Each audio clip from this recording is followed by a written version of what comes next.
There is another way of doing standard additions. So in the previous video, I talked about the theory behind it, and in that case, you were taking a solution and then you simply add the standard to it, measure the solution, and then you can actually take the same solution and add additional standard to it, assuming that your analytical method does not consume the solution. So, for example, if you had a UV vis experiment, then you could simply add additional standard into your solution, mix it up again, and then remeasure the new solution, and that would speed up analysis. But there are other times, such as when we're using atomic spectroscopy, when the solution is consumed, at least some of it, during the analysis.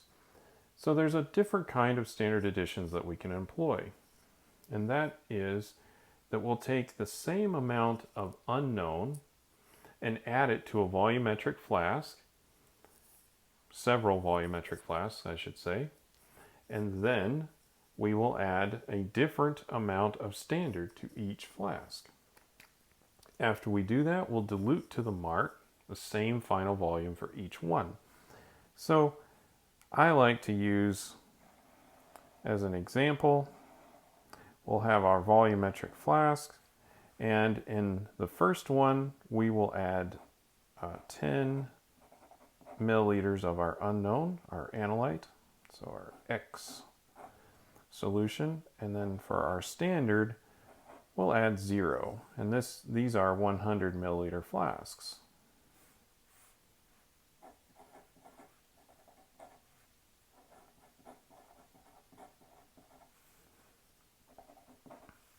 And then we'll have another flask, and we're going to add the same amount of unknown because we want the same amount of matrix in both of these.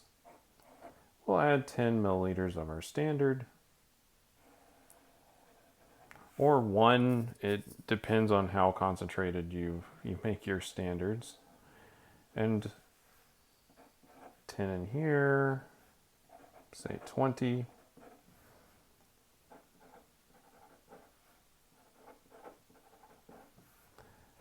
$30. And then we will dilute these mixtures up to 100 milliliters, or the important thing is the same volume in each case.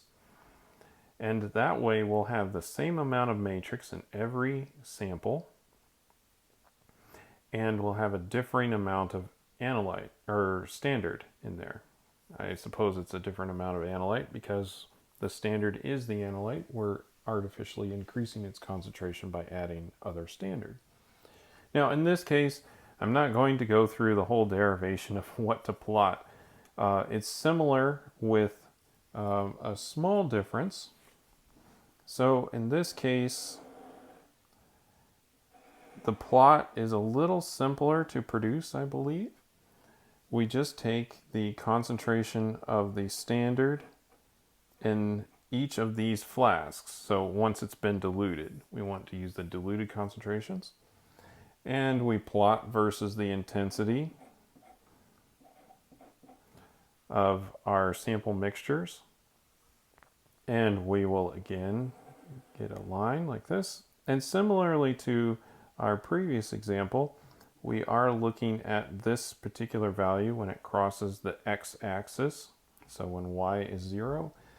But in this case, the x-intercept is going to be the negative concentration of the final concentration of standard, or of analyte. So you'll just have to do a little bit of math, and in this case we just simply have to multiply by 10 because we diluted it 1 to 10. But just keep in mind, you'll have to use the dilution factor to go back to the initial concentration. So I think that this particular method of doing standard additions is a little simpler on the calculation side, but it takes more flasks to employ, and you'll use more solution doing it. The other problem with doing standard additions versus, say, an external calibration curve is that for each sample, I have to make 4 to 5 different solutions, whereas once I have my external calibration curve finished, I just need to prepare each unknown sample for analysis, which means that the number of flasks and the number of solutions that I have to prepare and then subsequently analyze is significantly lower in an external calibration curve than it is with standard additions. That is another drawback from using the standard addition method. But this is how to employ the standard additions when we have a constant volume of our solution. So remember again, in this case, we're plotting the final concentration of our standard versus the intensity that we're measuring. And then our x-intercept will be the negative of the concentration of our unknown in the final diluted volume. So we'll just have to process that back to the initial concentration.